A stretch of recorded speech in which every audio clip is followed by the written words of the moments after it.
I know that as a voice actor that you do your recordings separate from the other voice actors.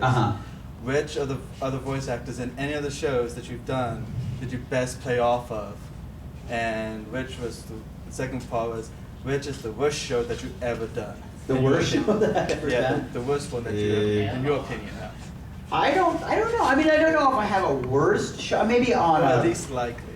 On a, I don't really necessarily have one for a voice one. For on camera, I did a movie called Postal, which was horrendous. And I knew it was going to be horrendous, but you know, I need to pay my mortgage.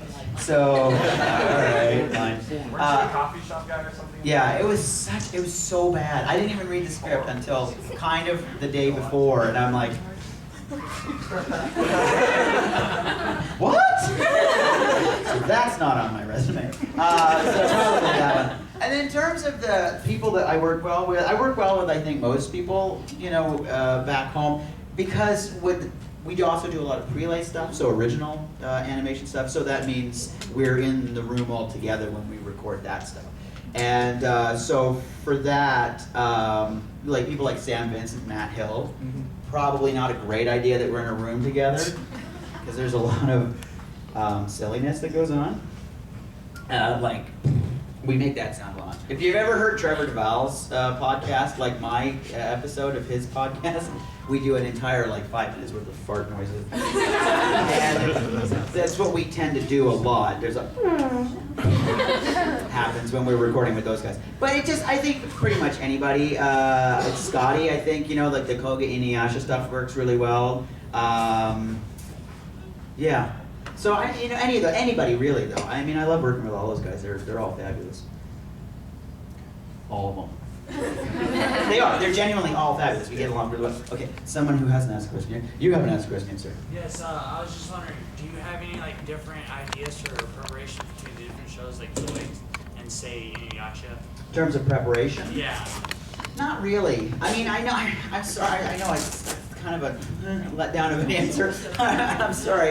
And it is one of those questions that we get quite a bit in terms of, you know, like how do you prep to sort of do the stuff. And I think doing the voice stuff, you're kind of able to walk into the studio. And I mean, as long as you've done it a lot, I think when you're starting out, you really do want to sit down. But if you get too locked into something as an actor, you're not as malleable in terms of the direction.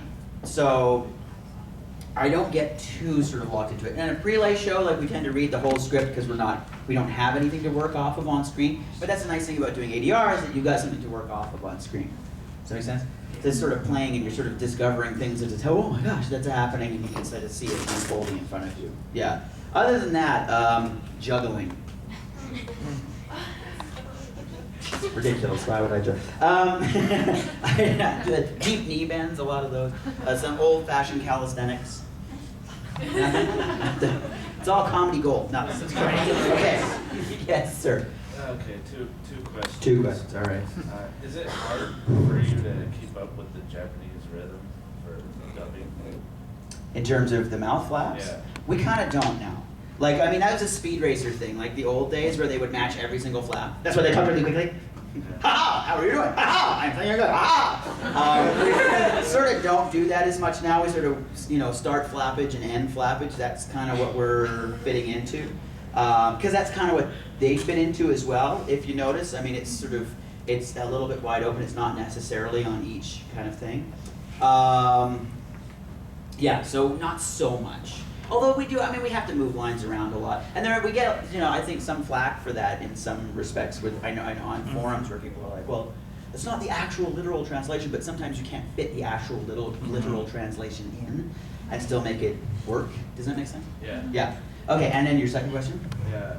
Are you currently working on another show? Yes. Yeah.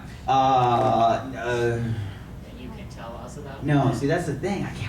I'm so worried about telling you about anything because I did once. I'm doing whatever, and they're like, we haven't released that yet. And I was like, oh crap.